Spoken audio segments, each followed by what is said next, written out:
Estás escuchando el podcast del Instituto Mexicano de Numerología. Visítanos en nuestras redes sociales, en Facebook como Instituto Mexicano de Numerología y en Instagram como Numerología México. Por Siug, llevando el conocimiento para todos. Es nuestra filosofía.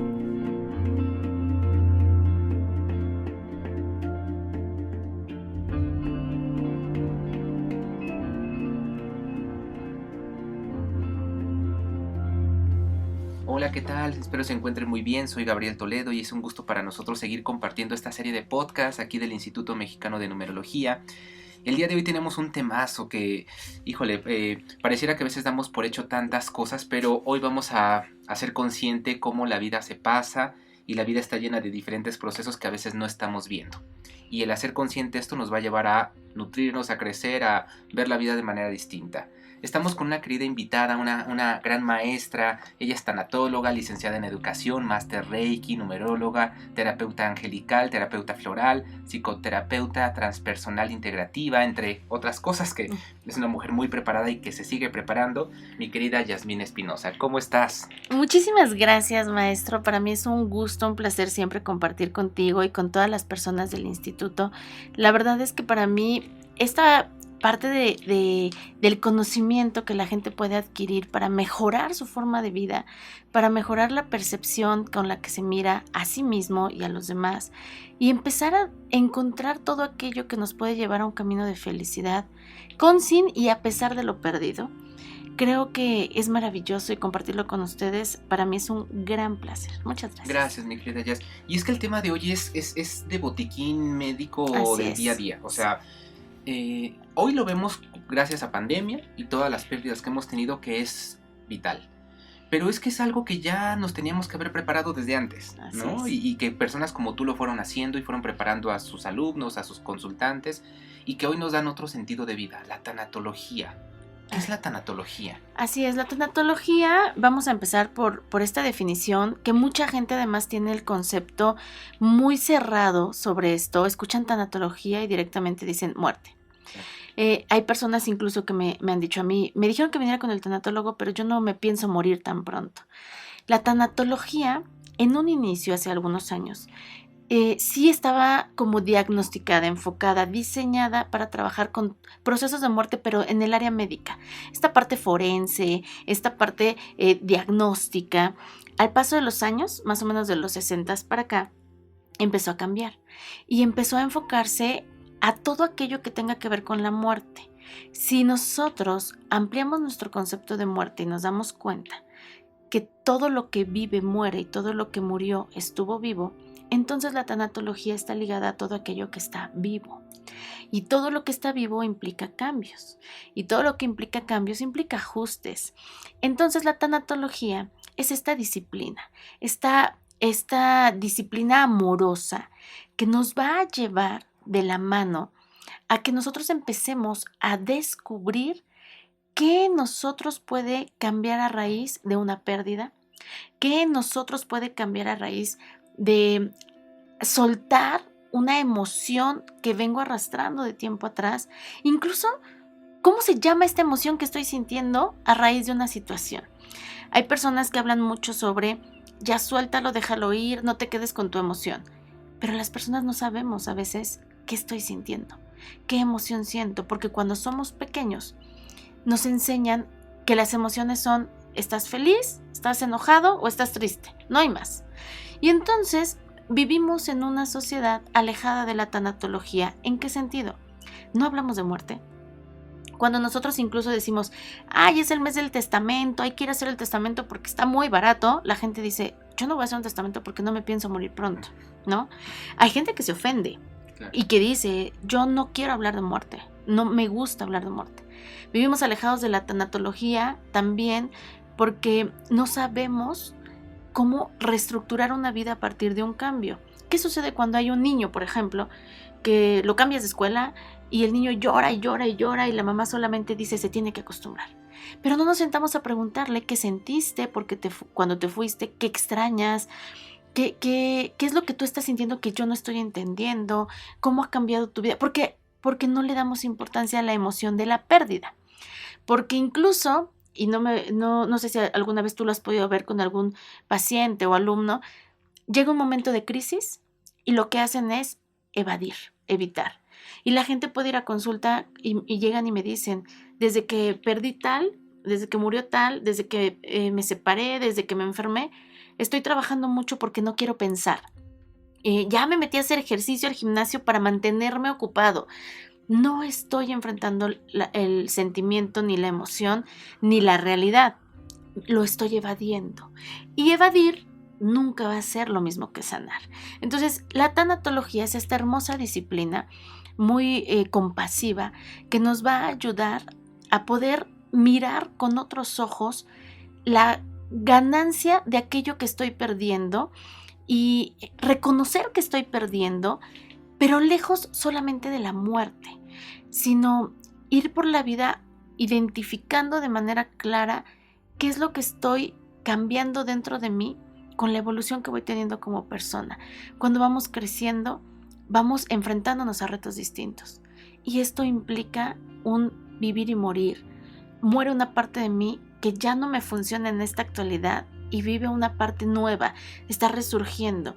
Y esto tiene que ver con la tanatología. Entonces, la tanatología es esta disciplina que nos enseña cómo vivir con mayor plenitud, cómo nos ayuda a encontrar las herramientas que tenemos dentro de nosotros para cerrar ciclos, para soltar, para incluso poder mirar más allá de lo que hemos estado condicionados a ver, ¿no? Esta tanatología nos convierte en personas compasivas, empáticas, amorosas, con nosotros mismos y con los demás. Claro. Una de las áreas muy importantes para la tanatología, entiendo que es la emoción de Así la es. pérdida. Esta parte de la emoción obviamente es algo que pues es complejo de entender porque, bueno, emociones, híjole, ¿no? Nos han hablado de las emociones, ya hicieron una película en Disney, pero en realidad cómo entenderlas en nuestro día a día, porque pues se expresan de manera distinta. No es lo mismo un enojo de frustración por alguna situación, a lo mejor alguna pérdida, ¿no? Entonces, el enfoque que se le da se me hace súper interesante, porque es hablar meramente de los tipos de pérdidas. Así es. ¿Cuáles son ellos? ¿Cómo los estudia la tanatología? Es bien cierto lo que tú comentas. La tanatología va más allá de solo perder a un ser querido. Uh-huh. Existen varios tipos de pérdidas. Uno de ellos que me encantaría que la gente considere con mucha seriedad, porque es, creo yo, el tipo de pérdida al que menos importancia se le da, es el tipo de pérdidas evolutivas. Las pérdidas evolutivas son pérdidas que todas las personas tenemos desde el momento en el que nacemos. Vamos teniendo estas pérdidas de acuerdo a cómo voy creciendo como persona, cómo voy desarrollándome como persona, y como a todo mundo nos suceden ese tipo de pérdidas, porque todos pasamos por ellas, nosotros las minimizamos, las normalizamos y las dejamos de lado. Estos tipos de pérdidas, por ejemplo, te voy a dar ejemplos muy sencillos. Un ser humano empieza a tener su primer pérdida cuando sale del vientre materno. Estás muy cómodo en el vientre, no tienes ni siquiera que comer, ni siquiera tienes que respirar por ti mismo. Y de pronto un día sales del útero de mami y, oh por Dios, tengo que activar mis defensas. ¿Y cómo hago para que me den de comer? ¿Y cómo digo que me está doliendo? ¿Y quién es esta persona que me está cargando? ¿Y dónde estoy? Este es un tipo de pérdida. Evidentemente, un bebé de 2 días de nacido no va a ir al tanatólogo. Sin embargo, sí hay situaciones que nos pueden dar señales de que ese bebé está sintiendo un cambio en su emoción. Y es, a lo mejor el niño no puede dormir, a lo mejor por más que le des de comer, el niño sigue llorando por hambre, el niño se está adaptando a una nueva realidad. Y con por ejemplo, voy a poner el ejemplo de otra pérdida. Cuando eres mamá, muchas mujeres sueñan con ser mamás. Y llega el momento de que tienes a tu bebé. Y toda la gente creería que este es el momento más feliz y placentero del mundo, ¿no? Y es que debes de estar feliz porque vas a ser mamá. Pero ¿esto qué implica? Implica menos tiempo libre, tu cuerpo cambia. El cuerpo no solamente subes o bajas de peso, te llenas de estrías, te llenas de celulitis, hay mujeres que les salen hemorroides. La vida sexual en pareja disminuye por lo menos por un tiempo. El cuerpo te duele. Lactar a un bebé es muy doloroso para muchas mujeres. Todo esto nos genera emociones, pero vivimos condicionadas con tendrías que estar feliz porque eres mamá. Lo primero es tu hijo y disfrútalo. Entonces, ser mamá es otro tipo de pérdida evolutiva que las mujeres les da miedo decir. Hay muchas mujeres que llegan a consulta con depresión postparto y ya llegan medicadas y dicen, es que yo creí que debía sentirme más feliz cuando tuviera a mi bebé. Y entienden que no está mal sentir cosas distintas. Dentro de todas estas pérdidas evolutivas está la vejez, la menopausia, la andropausia, la pérdida de un diente, el cambio de escuela, esta parte donde el niño o la niña de pronto empiezan a descubrir estas sensaciones en la pubertad. La vejez es una de las pérdidas evolutivas más fuertes que existen. Estas pérdidas evolutivas, como nos suceden a todos, difícilmente la gente va a terapia o busca un apoyo en un libro o en un audio porque dicen, bueno, si todo el mundo se está haciendo viejo, si todo el mundo tuvo menopausia, tendría yo que superarlo. Pero todos los seres humanos somos diferentes y hay algunas personas que les afectan más que otras. Otro de los tipos de pérdidas muy importantes que vivimos, yo creo que todos en algún momento de nuestra vida y que tampoco le hacemos mucho caso, son las pérdidas sociales. Este tipo de pérdidas son aquellas que se dan con la interacción con el mundo. Hoy en día está muy famoso, muy conocido, muy sonado el famoso bullying. Este bullying realmente tiene un impacto en la sociedad. Hay personas que tienen un carácter muy fuerte, que tienen un temperamento muy duro y que si tú llegas al kinder y le dices, eres el gordo de la clase, va a decir, ja, ja, ja, soy el gordo, pero soy el más fuerte. Pero habrá quien le digas, eres el chaparro, eres el gordo, eres la flaca, el pecoso, etcétera, y podría ser una persona que desarrolle un trastorno, una depresión crónica, una crisis de ansiedad a lo largo de su vida. Las pérdidas sociales son muy importantes. De aquí que es indispensable observar cómo se le habla a las personas en público, incluso un adulto ya a nuestra edad, que de pronto llegue a un trabajo y que emocionalmente no esté bien y que haya un jefe que lo humille o lo evidencie enfrente de la gente, puede crear un impacto muy fuerte. Estas pérdidas sociales, cuando de pronto llegas a un lugar donde no encajas, donde no tienes amigos, que las amigas ya te dejaron de hablar, etcétera, etcétera, etcétera, son pérdidas que tienen un impacto muy serio en la vida adulta de la gente. Nosotros tendríamos que ponerle mucha atención a esto, ¿no? Incluso hay niños que reprueban una materia en la escuela y no pasa nada, pero hay otros que incluso han podido llegar a sentir necesidad de suicidarse, ¿no? Porque el impacto social para ellos es muy fuerte. En estas pérdidas sociales, la gente tampoco pone mucha atención, considerado que vivimos como en un lugar donde las emociones se ponen en segundo plano y tienes que vivir como en modo supervivencia y no te dejes. Ah, te pegó, pégale más fuerte. Ah, tú dile que no te importa y no le hagas caso y no llores enfrente de ellos. En vez de sentarnos y decir, ¿cuánto te está afectando? ¿Cómo lo estás sintiendo? Dímelo y te voy a tratar de entender, ¿no? Otro de los tipos importantes de las pérdidas, que creo que es la pérdida más famosa y conocida, que es la que sí nos hace ir a terapia, son las pérdidas personales. Las pérdidas personales incluyen la pérdida de la salud, cuando tú como persona de pronto caes en una enfermedad y requieres cambiar tu forma de vida, el divorcio, ¿no? La muerte de un ser querido, la amputación de una parte de tu cuerpo y esta parte de la homosexualidad, el cambio de género. Esto entra de parte en toda esta parte de las pérdidas personales. Okay.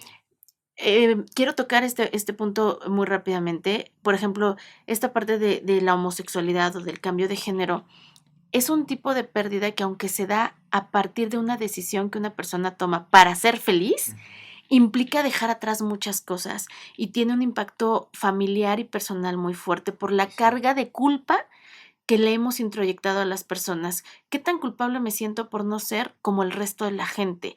Y esto implica también las personas que suelen ser, por ejemplo, exitosas, también se sienten mal. ¿Por qué? Porque yo soy exitosa y mi familia no lo es.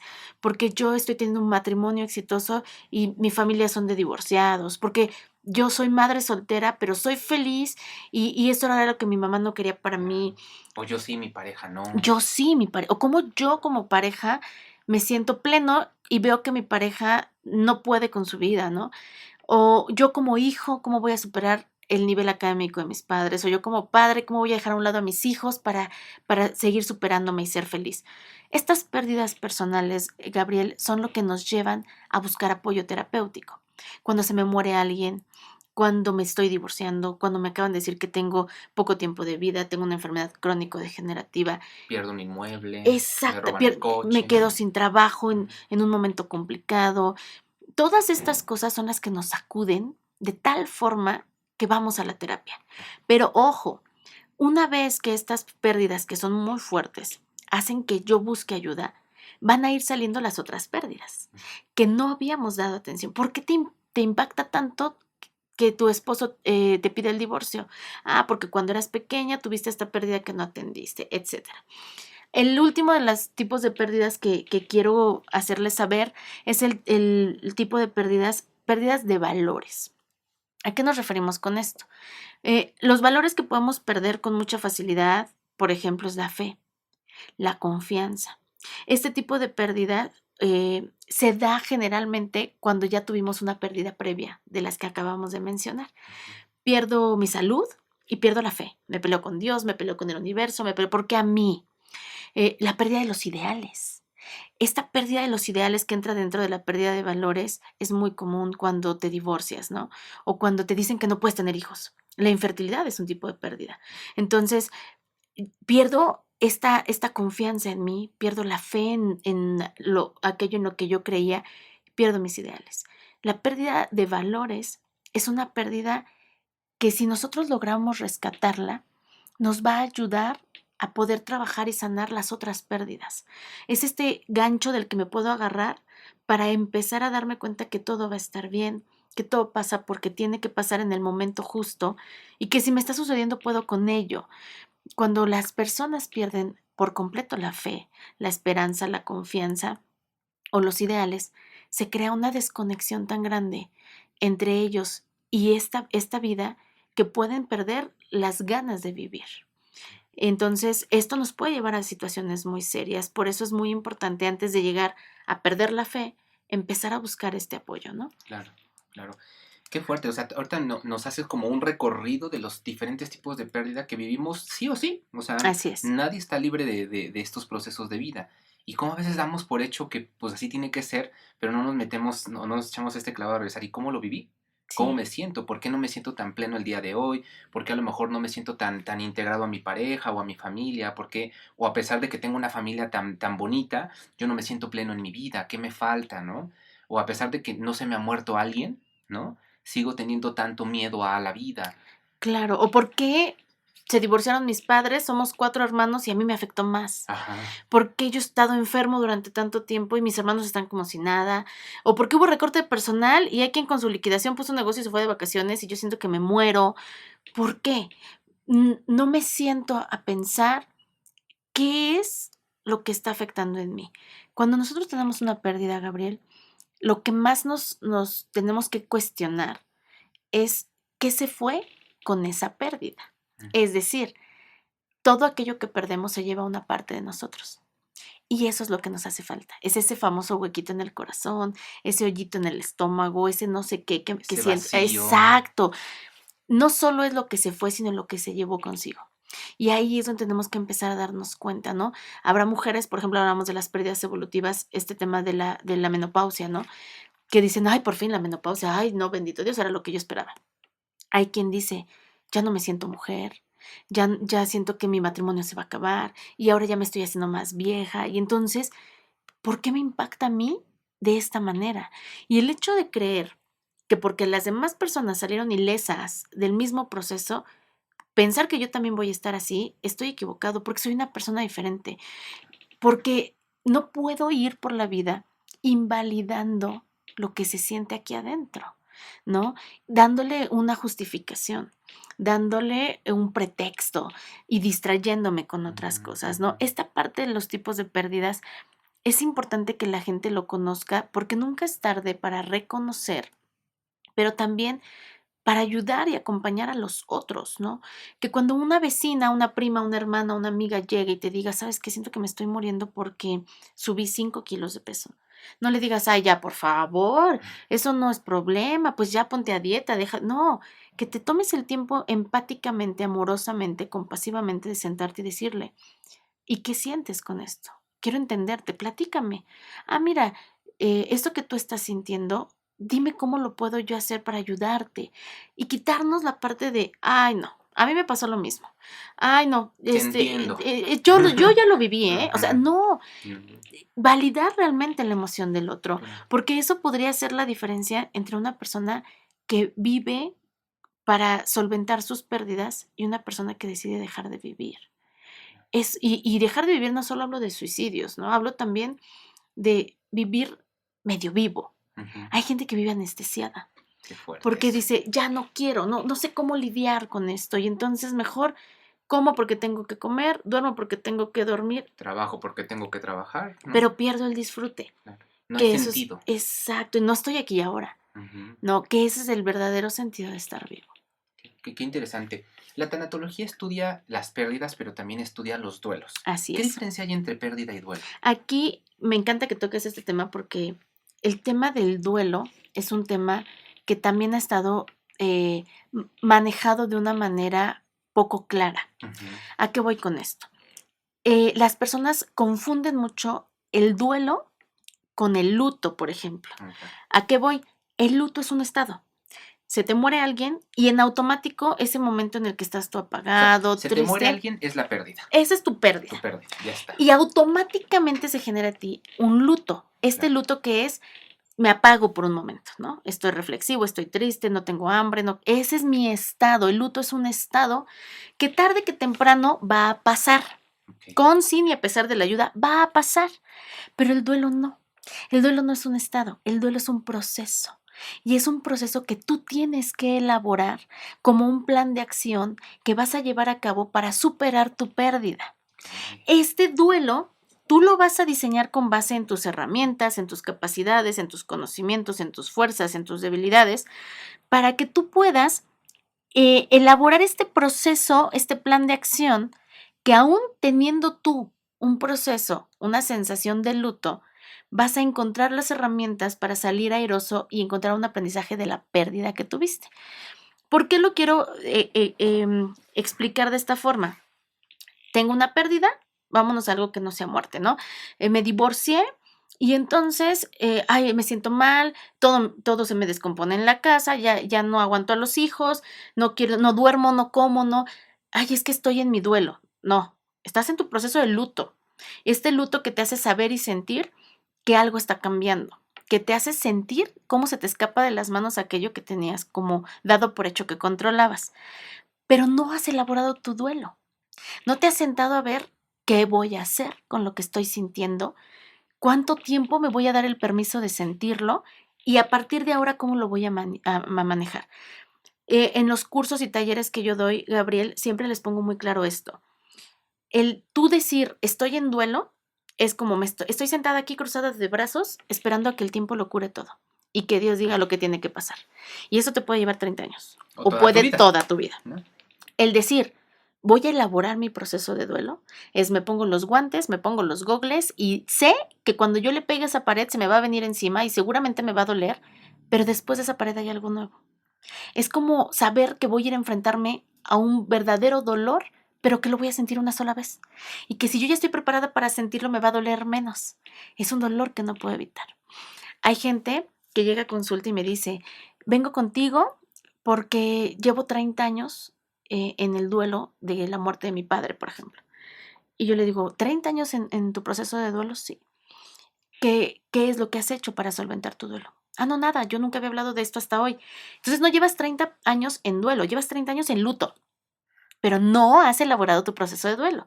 Una vez que empiezas a elaborar tu proceso de duelo, es muy rápido. Y muy rápido me refiero. ¿Por qué? Porque en el proceso de duelo, lo más difícil siempre es la primera vez de todo. en la primera Navidad sin la persona que se fue, el primer cumpleaños de aquel que ya no está, la primer quincena que tuve que pagar la renta ahora que no tengo trabajo, el primer fin de semana que tuve que dejar ir a mis hijos con su papá porque ya estamos divorciados, el primero. Ya los demás cada vez van a ser más sencillos, pero a esta primera vez es a lo que le vamos huyendo y por eso vamos alargando los procesos. Existen varios tipos de duelo. Estos tipos de duelo también es importante que la gente los vaya ubicando, porque pareciera que la sociedad se ha reducido a dos tipos de duelo, ¿no? Ay, es que duelo sano y duelo patológico, y ya. Y incluso en muchas bibliografías, Gabriel, viene que tú diagnosticas un duelo complicado o patológico cuando lleva el paciente más de 6 meses sintiendo mucho dolor a raíz de su pérdida o cuando el dolor es insostenible. Pero yo te pregunto, y le pregunto a la gente que nos escucha, ¿cuánto tiempo es el recomendado o el justo, la medida exacta para llorar la muerte, por ejemplo, de un hijo? Uy, qué fuerte. No me puedes decir a mí que solo 6 meses y que si te tardaste más de 6 meses ya estás en un duelo patológico. No es generalizado. No puedes generalizar el dolor, porque sería como generalizar y encapsular el amor, la amistad. No, el duelo es independiente de cada persona. Incluso en una misma persona, a la misma persona que se le murió el papá y la mamá, el duelo va a ser diferente. Es más, un par de gemelos que se les murió la mamá al mismo tiempo, a la misma hora, en el mismo lugar, van a sentirlo diferente, porque lo que se va representa distinto para cada persona. Incluso yo puedo decir que las personas que han tenido muchas pérdidas, que han trabajado las pérdidas, cada vez se vuelven más resilientes con las pérdidas y encuentran mayores estrategias para afrontar sus pérdidas. No aquellas que han tenido muchas pérdidas y que las han ido guardando en la olla express hasta que un día la olla express explota. Entonces, vamos a quitar este panorama. Primero, un duelo no es un estado, es un proceso. Y tú puedes tener una pérdida muy, muy sencilla para ti o una pérdida traumática y nunca haber elaborado tu proceso de duelo y esa pérdida va a estar ahí siempre. O puedes tener una pérdida muy, muy sencilla, elaborar tu proceso y sanar muy rápido. Ahora que sabemos esto, hay que entender que hay muchos tipos de duelo, ¿no? Uno de los tipos de duelo que tenemos, que es el que quisiéramos tener absolutamente todos y que nos encantaría decir que todos vivimos esos, pero bueno, ni el terapeuta a veces los puede vivir tan fácilmente, es el duelo sano. ¿Cuál es el duelo sano? ¿Cómo diagnosticas un duelo sano? ¿Cómo puedes saber que tú o la persona que nos está escuchando ahora está viviendo o vivió un duelo sano? Este duelo sano es aquel que en donde tú tienes te das a la tarea de expresar o manifestar, reconocer cada una de las emociones que se te van presentando, que te das la libertad de expresarlas de una manera tranquila, y tranquila me refiero a, estoy ahorita viendo la película y me dieron ganas de llorar porque me acordé, lloro, sin necesidad de que preocuparme qué va a pensar la gente, pero sin caer en, me quiero aventar de la ventana, me aviento, obviamente no. Claro. Uh-huh. Este duelo sano también es el tipo de duelo que a pesar de tu dolor, a pesar de tu complicación, a pesar de tu desgane de hacer las cosas, te permite seguir con una vida. Es decir, me duele hasta el corazón, pero vine a trabajar y me está sirviendo y me siento cómoda en el trabajo, aunque esté triste. Uh-huh. Es el duelo que te permite seguir con una rutina. Las rutinas son muy buenas para poder trabajar los procesos de duelo. Entonces, cuando tú tienes ya tu rutina de que antes te ibas todos los días a correr a las 6 de la mañana y a lo mejor después de tu pérdida dejas de hacerlo un mes, pero después lo retomas, es un duelo sano. ¿Por qué? Porque aunque salga a correr llorando, pero estoy haciéndolo. Uh-huh, uh-huh. No te impide, no te limita a comer y dormir, que son funciones meramente de supervivencia, ¿no? Entonces, sí, no tengo ganas de comer, pero me comí una sopita. Ay, ¿sabes qué? Ahorita no tengo antojo de nada, pero me voy a cenar un cerealito. Estoy viendo por mí. Mi duelo no me está impidiendo que yo sobreviva. Ajá. Este duelo sano, además, es el tipo de duelo, y esta es una clave importante para identificarlo, donde puedo hablar de este duelo sin ningún problema. ¿A qué me refiero? Hay gente que después de una muerte ni siquiera puede pronunciar la palabra muerte. Y te dice, ¿no? Es que desde que se fue, es que desde que cerró sus ojitos, es que desde que partió, es que desde que ya no está, pero ni siquiera pueden decir se murió. Cuando tú puedes decir, me divorcié, murió, ya no vivo ahí, estoy enfermo, o hay una enfermedad en mi cuerpo, o el proceso de tratamiento es este, o ahora estoy sola, pero que lo puedes decir. Estamos hablando de un proceso de duelo muy importante. Ya más adelante, en algún otro momento, podremos hablar de las tareas del duelo y por eso es importante que sepan que cuando puedes hablar de un duelo, darle su nombre, manifestar tus emociones, saber perfectamente que estas emociones existen Ujú. y que puedes sentirlas, en ese momento estamos hablando de un duelo sano. O sea, puede ser que de repente tú, no sé, murió a lo mejor tu esposo, ¿no? Ujú. Que ahorita es un tema, híjole, fuertísimo, Muy las fuerte. parejas que murieron, ¿no? En pandemia. Entonces, de repente te vuelves a reunir con tus amigas que no veías hace mucho tiempo y empieza a salir la plática. Tal vez lo puedes decir, sí, mi esposo murió, pero en eso a lo mejor se te salen las lágrimas, ¿no? Se te quiebra la voz. ¿Ahí estaríamos hablando de la entrada a un duelo sano o Así todavía es. no? Un duelo sano, incluso si llegas a la reunión con las amigas y les dices, chicas, quería verlas, pero no quiero tocar el tema de la muerte de mi esposo, es un Ujú. duelo sano, Ok. porque estoy aceptándolo. O sea, Ujú, puedo decirlo, sé que pasó, me ujú. guste o no. No lo niego. No lo estoy Ya, negando, no lo estoy evadiendo y no estoy creyendo que por no decirlo, él va a regresar. ¿Me ya. explico? Incluso decir, ¿sabes qué? Sí quiero que vengan a verme, pero no quiero que me hablen de él, no quiero que me mencionen de cómo me siento porque me siento terrible. Estoy aceptando el proceso. Claro. O el decir, la verdad no tengo ganas de ir con ustedes a la fiesta por la pérdida de mi esposo, por la muerte de mi esposo, denme chance una semana y lo organizamos. Lo estás aceptando. Claro. Ajá. Este tipo de situaciones es muy fácil de observarlas. No es lo mismo a decir, no sé, quiero ir con ustedes, pero cuando él y cuando yo, y entonces, ¿qué pasó con tu esposo? No, es que ni siquiera lo puedo decir, es que si lo digo, caigo en crisis, ¿qué sientes? No sé qué siento y me quiero morir. No estás entendiendo qué está pasando contigo. Ya. Ahí necesitas un tiempo, respirar y darte cuenta, ¿no? Otro de los tipos de duelo que son muy importantes que conozcamos, porque repito, no solo son sano y patológico, el duelo anticipatorio. Este duelo anticipatorio se da mucho, mucho, Gabriel, con las personas que tienen enfermedades terminales. Cuando llegas a un punto, y ojo, también en algún momento lo podemos platicar, las enfermedades se diagnostican como terminales cuando el tratamiento clínico médico ya está definido que no va a mejorar su salud ni va a prolongar su vida, sino que lo único que queda es esperar a que llegue el momento de su muerte. Ahí se diagnostica como terminal, porque hay enfermedades crónico-degenerativas que aún no son terminales, ¿no?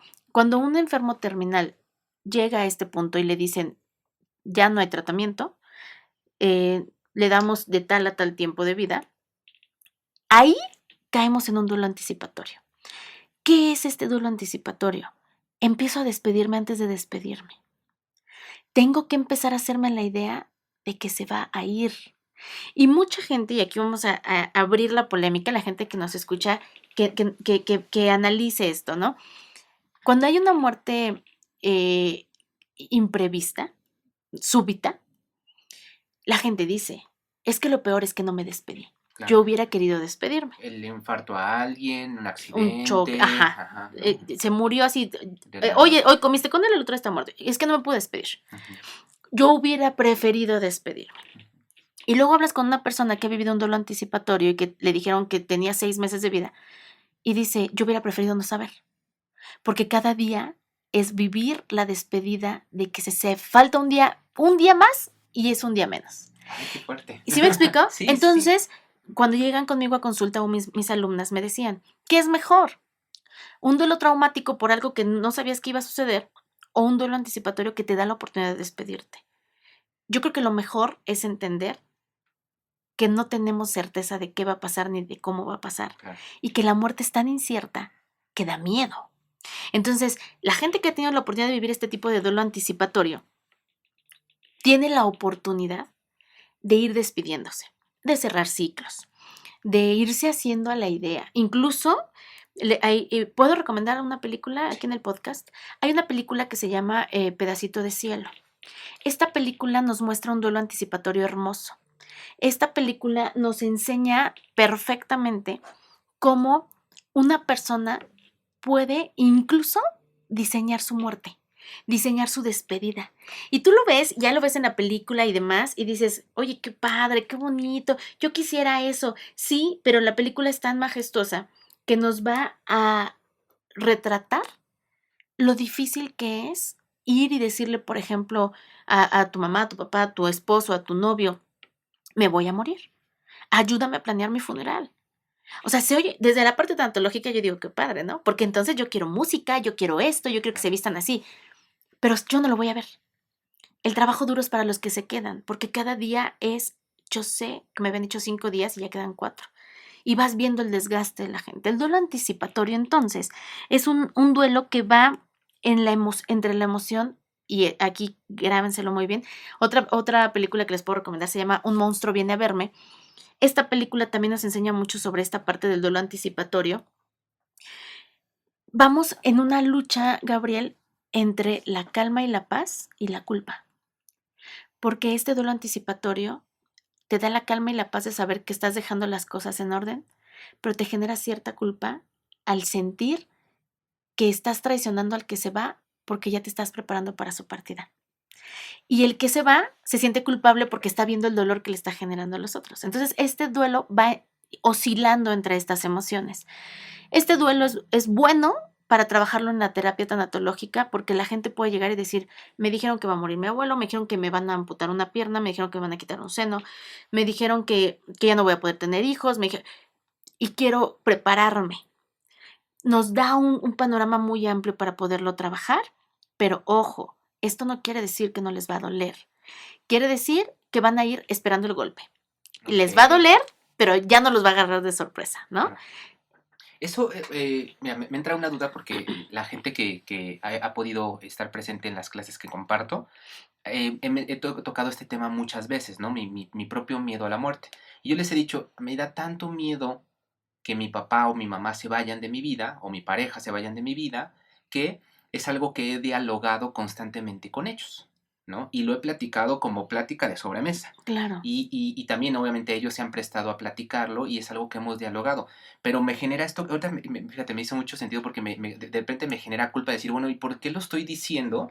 Porque ellos van a pensar que ya los estoy queriendo correr de esta vida, claro, ¿no? Que ya quiero que se mueran o que ya me quiero morir yo. Ajá, sí. Exacto, pero por otro lado digo, no, es que si no lo hablo, el día que pase, porque va a pasar en algún Así momento, yo quiero que lo más posible se haya hablado lo que se tenga que hablar, y no quedarme con ese pendiente. Estaríamos hablando de este tipo de duelo, tipo de duelos anticipatorios. aunque no están enfermos de nada. Exacto, porque ¿no? te voy a decir algo.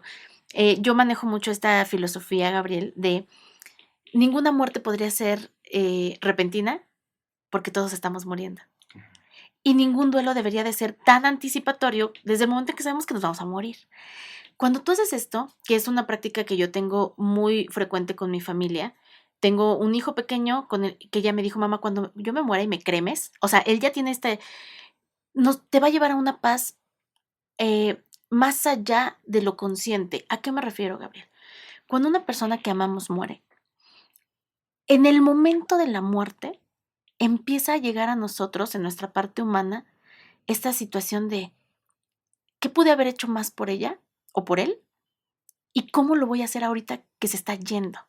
Y entonces el ritual del funeral, que también ojalá podamos algún día hablar de los ritos y rituales, la importancia que es para la despedida, de ahí que los duelos ahora en pandemia sean tan complicados porque no hay estos ritos y rituales. El rito o ritual de despedida se vuelve tan solemne porque es la última oportunidad que nosotros creemos que tenemos para demostrarle a mi ser querido que estoy haciendo todo lo que yo escuché, vi y sentí que él desearía. Entonces, cuando tu ser querido te dice, yo quiero que me traigas mariachis, y quiero que todos se vistan de azul, y yo no quiero que me entierren, quiero que me cremen, y quiero que salga una mariposa cuando esto, y entonces, al momento en el que tú lo haces con todo el dolor de tu alma, te sientes tan en paz porque dices, esto fue una muerte con dignidad. ¿Cuál es la muerte con dignidad? Que te vayas de este mundo como tú querías irte. Y eso no se puede dar de ninguna otra forma más que hablando con tu ser querido, diciéndole, esto sí lo quiero, esto no lo quiero. Cuando la gente muere de una manera, digámoslo así, imprevista, súbita, y nunca se habló este tema, los que se quedan tienen muchos conflictos. Es que yo no sabía qué quería. Es que yo no sabía si quería cremar, ser enterrado. Es que, ¿qué tal que le traigo mariachis y creo que lo estoy ofendiendo? Pero ¿qué tal que ponemos música triste y él no era así o ella no era así? Y entonces nos llega remordimiento. Porque al último día de tu vida, en este plano terrenal, nunca pude entender qué querías al final de tu vida. Entonces, esto es una gran muestra de amor. A lo mejor yo lo veo, por ejemplo, con mi padre, él es muy dado a, oye papá, el testamento, esto, ¿qué ya quieres que me muera? No quiero que te mueras, pero va a pasar. Y si pasa antes de que me muera yo, quiero estar preparada. Y entonces, a la inversa pasa lo mismo. Cuando yo les he dicho a mis padres, el día que yo me muera, mis papás me dicen, no quiero hablar de eso, porque yo no quisiera enterrar a ninguno de mis hijos. Pa, no es lo que tú quieras, solo quiero que lo sepas, que si me muero, me voy a morir bien contenta. Que si me muero me voy a ir tranquila y que si me ponen ahí en mi lápida murió siendo fabulosa, me voy a ir muy feliz, ¿no? Entonces, esta parte del duelo anticipatorio puede ayudar impresionantemente al miedo a la muerte. Este duelo anticipatorio nos ayuda comprendiendo que nosotros comenzamos a morir el día que nacimos. No me muero a los 70, no me muero a los 80, no me muero a los 45, no me morí en el accidente. Empecé a morir el día que nací. Cada día he muerto un poco. Entonces, cuando llegue mi muerte, en mi caso, por ejemplo, hoy podría decir, si yo muriera este año, podría pensarse, murió durante 39 años. ¿Cómo fue su muerte? Fue una muerte increíble. Sí me explico, cambiar esta percepción. Y entonces el duelo anticipatorio nos ayuda cuando entendemos esta parte de si quiero yo poderme despedir de mis seres amados antes de que ellos mueran o de que yo muera. No dejar nada en desorden, cerrar ciclos lo tengo que hacer cada día, porque nos estamos anticipando algo que es inevitable. Más aún cuando hay un diagnóstico médico, cuando hay una situación que ya te hace ver que el tiempo se acorta, ¿no? El duelo anticipatorio entonces se da en este punto de la vida, cuando sabemos que ese momento ya está llegando, ¿no? Y si lo preguntan, ¿es mejor este duelo que el duelo de la muerte súbita? No es mejor, porque duelo implica una sobrecarga de emociones que salen en tu ser, que nunca habías sentido, todas juntas al mismo tiempo, mientras reestructuras una vida sin algo que te falta. Eso no puede ser maravilloso con ninguna forma, por más que lo veas, pero puede ser tranquilo, puede ser en paz, puede ser con un amor, puede ser con calma. Entonces, el duelo anticipatorio es esto. También se vale, por ejemplo, la palabra muerte nos da tanto miedo, ¿no? Ujú. Lo decías hace ratito. Y por eso a veces evitamos nombrarla como tal y le ponemos otros adjetivos o otras palabras para nombrarlo. Se fue, partió. Incluso en el área espiritual trascendió. Claro. ¿Qué tan importante si es como tal nombrar la palabra muerte o qué tan válido si es ponerle a lo mejor otra palabra que sustituya? Siempre y cuando la palabra tenga una connotación que implica la muerte. ¿A qué voy? Trascender y morir, podríamos darle el mismo significado.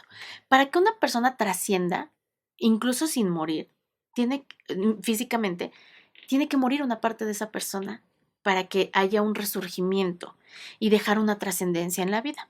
No es lo mismo cuando decimos, se quedó dormidito, cerró sus ojitos, el día que se fue, porque no se fue, está, solo que ya no puedes verlo. Está de una manera diferente. De aquí la importancia de hasta qué punto lo digo, por ejemplo, nosotros que trabajamos con el área espiritual, cuando yo hablo de trascendencia, hablo de esta muerte en el plano físico y vida en un plano mucho más grande, mucho más amplio. Yo siempre digo, las personas cuando mueren dejan de estar entre nosotros y pasan a estar en nosotros, ¿no? Ya no necesitas hablarle para hablar con él, ya no necesitas ir a verlo para verlo, ya no necesitas decirle ven a abrazarme para sentirlo. Es como el pasar de una vida física humana a una vida eterna, porque esa persona no va a morir hasta que tú mueras o te olvides de ella.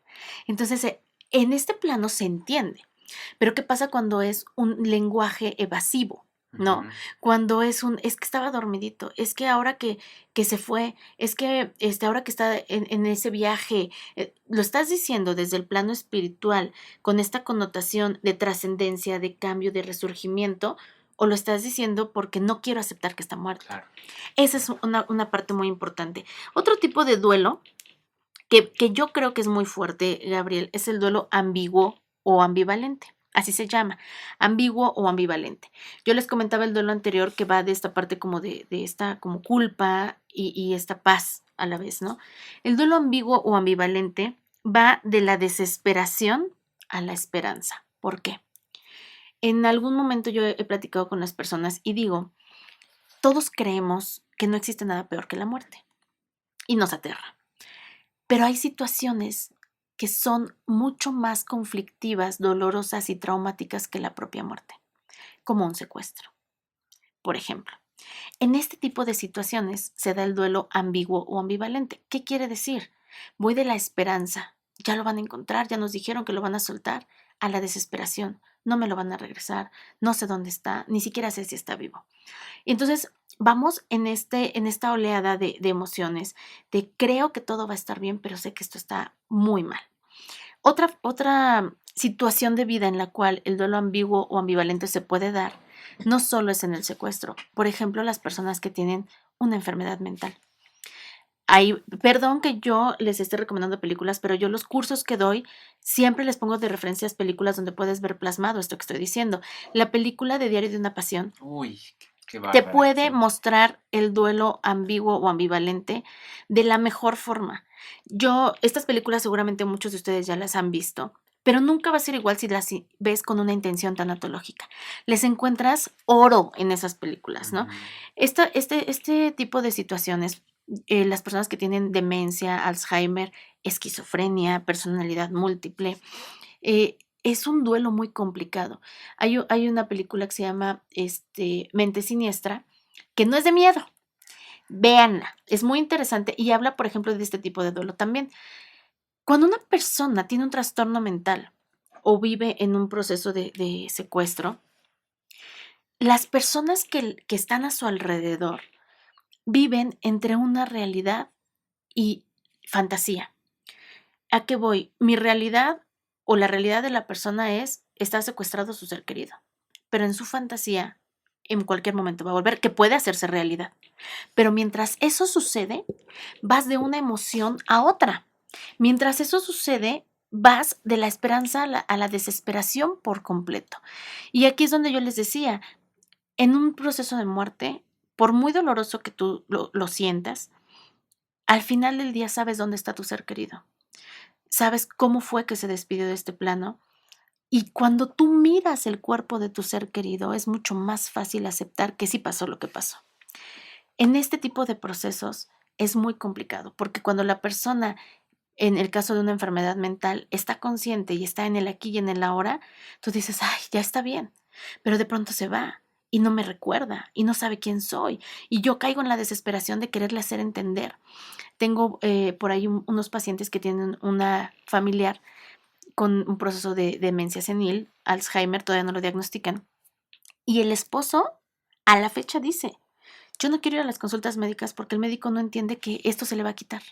Esto no se le va a quedar para siempre. Es ahorita porque ha estado cansada, porque no ha dormido bien. La señora lleva así años, pero no lo quiere él aceptar. Entonces va en este tipo de duelo, este proceso de duelo ambiguo o ambivalente que va de la esperanza a la desesperación, que va, por ejemplo, hay algunas enfermedades que nos pueden llevar a esto. Hace tiempo yo tengo una conocida que tenía una enfermedad que se llama fibrosis quística pulmonar y necesitaba trasplante de ambos pulmones. Mientras se hizo todo el proceso, ellos iban entre sí, estamos recaudando dinero y él, vamos al hospital porque no respira. Y entonces es una situación ambigua, voy de un polo a otro. Y este tipo de duelo hay que reconocerlo y hay que trabajarlo, porque si no caemos en la locura. Aquí es donde se da mucho este tema de quién cuida al cuidador. ¿Por qué? Porque el enfermo está enfermo y se está tratando, pero el que lo está cuidando o el que lo está viviendo o el que está buscando al secuestrado se está acabando. Se está acabando por este desbordamiento de emociones displacenteras que están haciendo que caiga en shock su estado emocional, ¿no? Este duelo es el duelo al que le llamamos el duelo de la incertidumbre y existe, ¿no? Otro tipo de duelo que es importante considerar y que yo podría afirmar que en México al menos yo creo que la gran mayoría de las personas, el 60% de los duelos son este tipo de duelos, es el duelo retardado. Mucha gente tiene una pérdida de cualquier tipo y no le da el peso y la importancia de lo que está pasando hasta que sucede otra cosa y hace que ese duelo aparezca.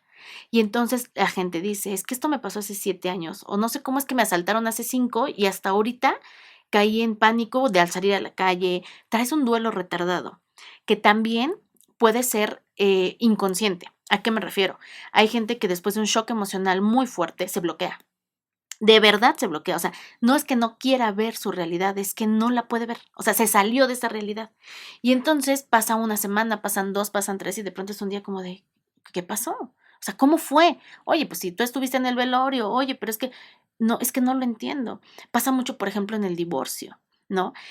Te estás divorciando de la persona y ese amor de tu vida se convierte en tu peor enemigo y pasas los primeros días, meses, semanas tratando de hacerle la vida imposible, que no te das el permiso de tomar tu duelo. ¿Por qué? Porque perdiste tus esperanzas, porque cambió la relación, porque lo que creíste que era no es.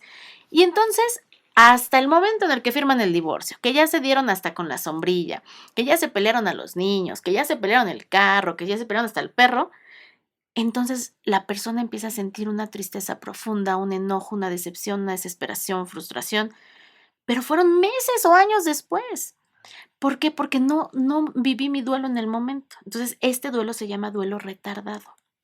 Puede ser de manera consciente, y me refiero, no quiero hablar, no quiero saber, estoy ocupada en otras cosas y el duelo bota después, o puede ser de manera inconsciente. Mi mente se cae en shock, se bloquea y no sé nada hasta que de pronto mi mente se esclarece y voy dándome cuenta de todo lo que pasó que yo no vi, ¿no? Incluso en personas que han vivido procesos también de secuestro, por ejemplo, de asaltos, o en un choque de auto y demás, no es en el momento, son 2, 3, 4 días después, Claro. semanas después, que es cuando te empieza a doler el cuerpo, cuando no puedes dormir, cuando no puedes comer, porque la emoción se colapsó en ese momento tratando de resolver lo que era urgente y dejaste de sentir hasta que tu sistema pudo entenderlo, ¿no? Este tipo de duelo es muy importante que lo reconozcamos. Puede ser también cualquier, o sea, no sé, perdiste a un familiar y de momento la gente te veía muy, o sea, porque como a lo mejor había que dar una apariencia de algo, o en ese momento no te gusta ser vulnerable, entonces diste una apariencia durante todo el velorio y todo ese proceso de estoy íntegro. Pero pasa una semana y llegas a tu casa y empieza a ver esta notoriedad de la ausencia, y Claro. hasta ese momento te empieza a caer como El 20. la realidad. Sí se puede ver Se como puede así. ver así, y también te voy a decir en qué momentos es muy común para que la gente que nos está escuchando lo pueda entender también y lo observe en ellos o en alguien más. En el momento, por ejemplo, de una muerte, siempre hay cosas que hacer. Atender a las personas, trámites, bla, bla, bla. De pronto viene el rosario para quienes ocupan este tipo de rituales, y pues en el rosario la gente viene, reza, y aunque te duele y llores, el café, los tamales, bla, bla, bla. Y de pronto este duelo retardado, ¿sabes cuándo es muy común que se disipe?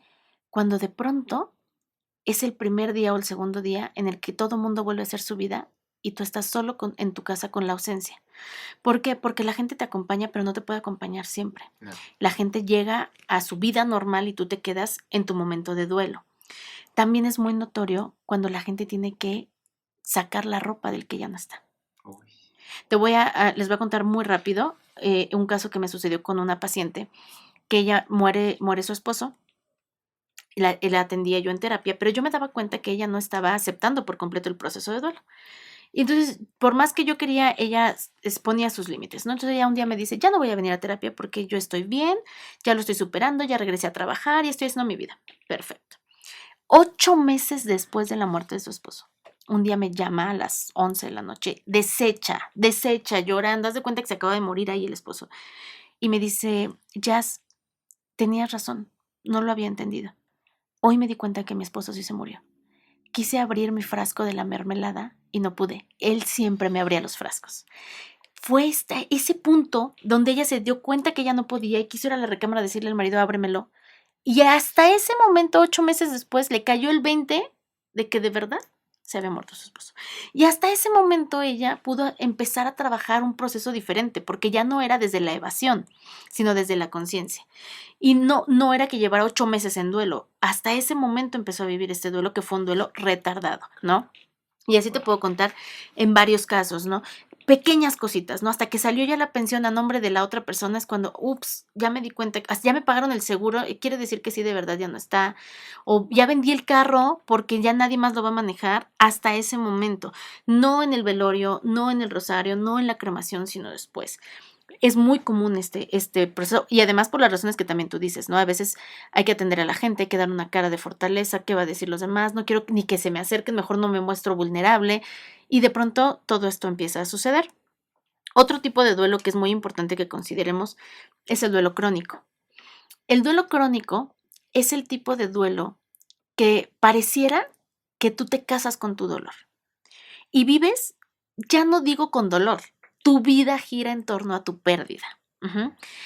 Mucha gente puede hacer este tipo de duelos por una razón, Gabriel. Vivimos en una sociedad donde hemos hecho creer a la gente que mientras más te duele, más lo amas.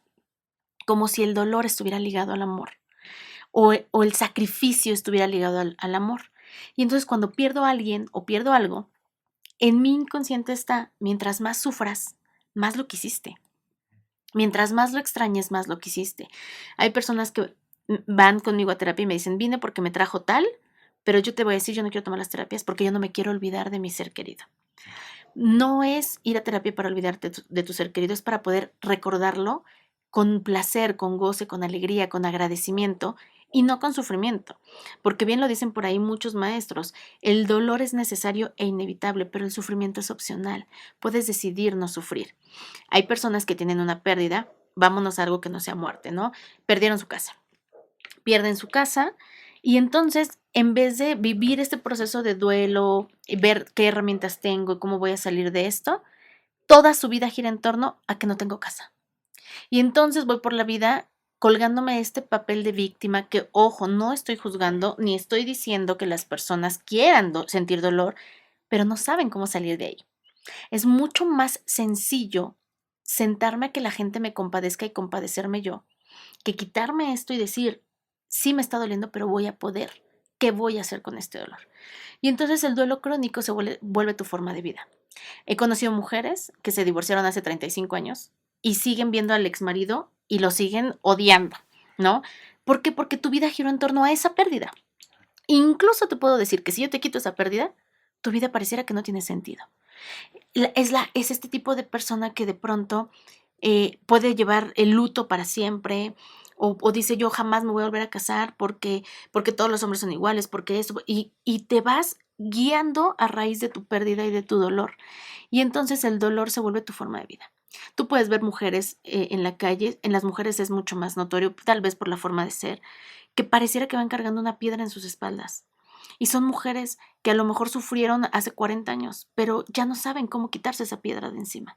Entonces, este duelo se vuelve crónico por siempre. Toda mi vida voy a seguir sufriendo por lo mismo que ya pasó y que no sé cómo soltar, porque esta parte de mi vida es la que me ha hecho sentir tal vez más viva. Ajá. El duelo crónico es una forma de vida. Es algo que no quiero soltar, no se me va a quitar porque no quiero y voy a vivir en torno a mi pérdida. Y el último, que es el muy conocido, duelo patológico o complicado, que está diagnosticado de manera equivocada con todo aquel duelo que lleve más de 6 meses o que en intensidad no disminuya, ya es un duelo patológico, ¿no? Pero retomo lo que te decía al inicio de este programa. Nosotros no podemos ponerle una medición al dolor de la gente. No podemos decirte cuánto te tiene que doler la partida de un ser querido o la pérdida de la enfermedad, la pérdida de la salud más bien. No te puedo decir cuánto te tiene que doler la pérdida de tu pareja. No te puedo decir cuánto te tiene que doler saber que eres infértil. No lo sé, ¿no? Entonces, yo empecé a tratar de buscar una forma más fácil y más cómoda, más clara de diagnosticar un duelo patológico. Y es muy sencillo. Un duelo patológico es todo aquel proceso de duelo que se elabora a raíz de una pérdida traumática. Siempre que sea una pérdida traumática, nos va a llevar a un duelo complicado patológico. ¿Cuáles son las pérdidas traumáticas? Suicidio, por ejemplo, una muerte, un asesinato, un secuestro, Esas son pérdidas traumáticas. O sea, ya de entrada Sí, ya es. te van a llevar a un duelo patológico porque hay una consecuencia en tu psique. Tu psique se va a ver afectada, mentalmente vas a quedar afectado y tienes que trabajarlo. ¿Y por qué es un duelo patológico y por qué esta es una situación, una pérdida traumática? Porque te impacta a ti, impacta a toda la gente que está a tu alrededor de cierta forma. Duelo patológico entonces es aquel que viene de una pérdida traumática o todo aquel proceso de pérdida que te impida llevar a cabo tus necesidades básicas, tus actividades diarias y que ponga en riesgo tu estabilidad mental y tu salud. ¿A qué me refiero? Si yo pusiera que solamente más de 6 meses es patológico, imagínate una mujer que perdió su trabajo y se quiere aventar de un edificio. No es que no tiene 6 meses, tiene una semana, entonces no es patológico. No, está poniendo en riesgo su vida. Claro. Es un duelo patológico. Es que apenas tiene 3 días que la dejó el esposo, pero lleva esos 3 días sin comer, sin bañarse, sin dormir, sin ir a trabajar. Es un duelo patológico porque está dejando de hacer sus actividades básicas, está poniendo en riesgo su salud y ni siquiera puede con ella misma para pararse al baño. Es un duelo patológico. Toda aquella situación de procesos de duelo que después de entre 6 meses y 1 año no disminuya el dolor sentido. Es decir, si tú me dices, llevo 3 años desde que tuve la pérdida y me sigue doliendo, pero me duele menos que al principio, ya no lloro cuando lo cuento, ya puedo ir a comer a donde comía esa persona sin sentir que se me atora la comida, es normal, es sano porque estás evolucionando.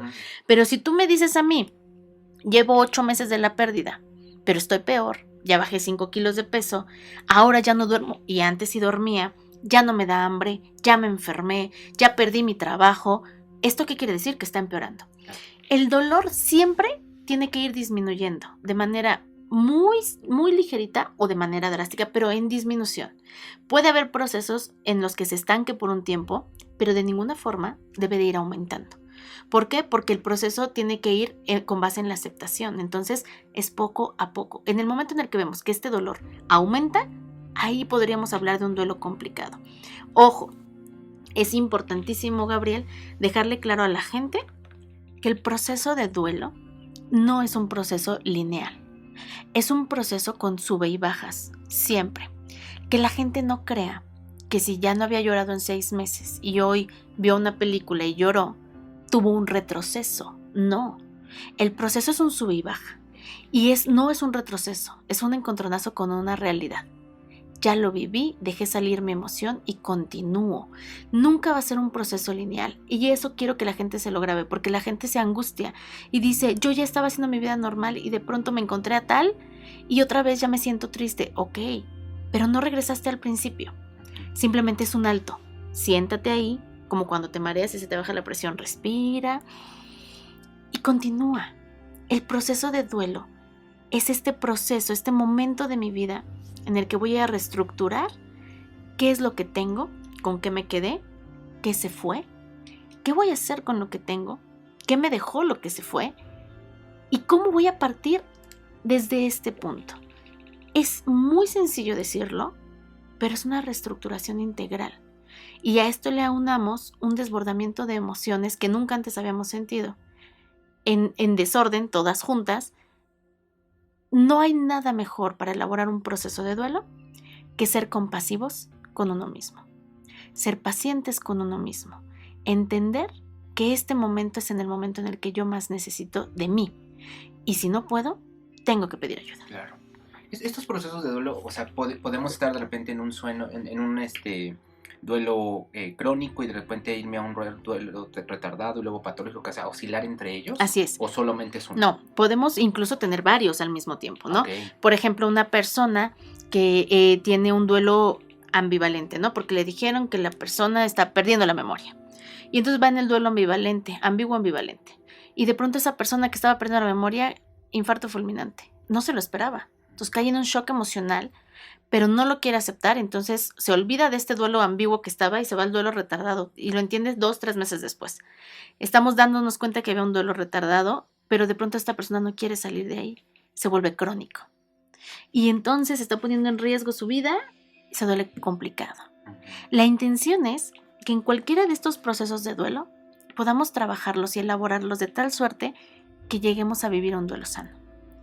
No es dejar de vivir el duelo, es llegar a vivir el duelo sano, que este dure el menor tiempo posible hasta que esta persona se reincorpore a una vida. Cuando hablemos de las tareas del duelo te voy a hablar de esto. Cuando la persona se reincorpora y de qué forma se reincorpora en la nueva vida que tiene. Nadie debería de pretender, después de una pérdida, que todo vuelva a ser como antes. Todos cambiamos a raíz de las pérdidas, Gabriel. Crecemos. Crecer duele. Y las pérdidas nos hacen crecer. Cuando nosotros tenemos una pérdida, es inevitable cambiar. Lo único que podemos hacer es nosotros decidir si queremos convertirnos en una mejor versión de nosotros o en una peor versión de nosotros. Y eso es lo complicado, ¿no? Aprender a vivir con la responsabilidad que implica, ahora estás tú, con tus emociones, pero te falta un pedacito, que ya se fue, que no va a regresar. ¿Qué vas a hacer con eso? Qué fuerte reflexión, porque nos haces, de verdad, yo creo que con toda esta... Bueno, esto fue una clase de tanatología, no es un podcast. Y la verdad es que es increíble porque nos haces ver como el recorrido de nuestra vida, ¿no? El ver cómo lo estamos viviendo, cómo lo hemos vivido, qué tenemos ahí pendiente por trabajar. Yo creo que es una tarea que no hay que dejar ahí pendiente, ¿no? Es una tarea que hay que... Hoy, ¿no? Es el inicio. Si estás escuchando este podcast, por algo lo estás escuchando, y si te resuena, pues es momento de iniciar un camino nuevo, un camino de búsqueda, ¿no? De interiorización, de sanación. Yo los quiero invitar a tus cursos que das aquí dentro del Instituto Mexicano de Numerología, trabajando precisamente con el duelo. Es un taller que has formado ya desde hace varios años, que lo has ido cada vez nutriendo mucho más. Has ayudado a mucha gente, no solamente de manera individual, sino ya de forma grupal. Y la verdad es que estamos súper complacidos con tu trabajo, súper honrados, porque pues eres una profesional. Muchas gracias. Yo quiero que la gente empiece a sentir esta necesidad de mejorar su vida. No es lo mismo estar vivo que sobrevivir. No importa qué tan bien estemos, siempre podemos estar mejor, Gabriel. Y la tanatología a mí me ha enseñado cuánto tiempo de mi vida invertí en dar vueltas en círculos, en algo que no me estaba llevando a un solo lugar. Cuando empiezo a conocer la tanatología y decido compartirla, me doy cuenta que la vida es hermosa, que las pérdidas son maravillosas, porque uno no puede perder algo que no tuvo. Es cuando pierdes algo y te duele, te tienes que sentir afortunado porque lo tuviste. Y porque la única forma de no perderlo es que eso que perdiste no hubiera estado en tu vida. Y yo aseguro que cuando lo reflexionamos así, siempre decimos, yo no cambiaría por nada que eso, ese carro, esa casa, ese trabajo, esa familia, ese esposo, esos hijos, esa vida que se fue, yo no lo cambiaría por nada con tal de que estuviera conmigo, ¿no? Entonces, en este sentido, quiero invitar a la gente que se abra la posibilidad, que le pierda el miedo a la tanatología, que comprenda que temerle a la muerte es temerle a la vida. Y no podemos vivir una vida con miedo, porque eso nos limita, ¿no? Que se den a la tarea de conocer. He tenido alumnos que me decían, estos cursos que das los debería tomar la gente para prepararse para las pérdidas, porque todo el tiempo vamos a tener pérdidas. Y después llega una pandemia donde estos mismos alumnos tuvieron pérdidas muy sensibles. Y entonces dicen, ahora entiendo por qué tenía que saber esto, porque hoy sé cómo manejarlo de una manera diferente. Claro. Entonces, este es un aprendizaje muy importante en la vida. Las personas que tienen hijos se sensibilizan de una manera distinta y podemos crear adultos con una mayor capacidad de resiliencia, ¿no? Adultos más felices, jóvenes que de verdad quieran vivir esta vida y no que solo estén por ahí sobreviviendo, ¿no? Muchas gracias, de verdad. Gracias, mi querida. ¿Ya tienes redes sociales? ¿Me Sí, pueden ubicar? Sí, en Facebook me pueden buscar como Jazmín Espinosa. Tengo también la página de Jazmín Espinosa Oficial y Serendipia by Jazmín Espinosa. Están en Facebook. También me pueden encontrar como Jazmín Espinosa en YouTube, en Instagram, Jazz2129. Ahí me pueden encontrar y de verdad sería para mí un placer poder compartir con todas estas personas, con toda la gente que nos escucha, un poquito de lo que es la magia de la tanatología. Como lo dijo el maestro Gabriel, si estás escuchando esto, no es casualidad. Nunca es casualidad. Maravilloso, maravilloso. Nos vamos con una gran reflexión. Yo creo que no fácil, no es una tarea fácil la que nos dejas del día de hoy, pero a lo mejor podemos empezar por las tareitas que nos dejaste con las películas. Empieza a ver de manera distinta y que de ahí se vaya abriendo tu panorama, y cuando estés listo pues o toma terapia o toma curso, Así pero es. haz algo. Haz algo, no Así. nos quedemos ahí. Exactamente. Muchas gracias. Gracias, querida Jazz. Gracias Te a ti. veremos pronto por aquí, bueno, te escucharemos pronto por aquí porque Claro. hay mucho, mucho que platicar sobre este tema y bueno, para nosotros será un gusto tenerte aquí. Gracias de verdad, gracias a la gente que nos escucha y de verdad, tómenlo en cuenta. Todo aquello que se quede resonando en su mente llegó a su vida por algo. Así es, así es. Gracias a todos y nos estamos escuchando pronto por aquí en el podcast del Instituto Mexicano de Numerología. Muchas gracias. Hasta luego. Estás escuchando el podcast del Instituto Mexicano de Numerología. Visítanos en nuestras redes sociales, en Facebook como Instituto Mexicano de Numerología y en Instagram como Numerología México. Visita nuestras instalaciones en Ciudad de México, calle Santiago 29, Tepeyac, Insurgentes. En Toluca, en calle Pino Suárez número 93, Santa Ana, Tlapatitlán. Por Siug, llevando el conocimiento para todos. Es nuestra filosofía.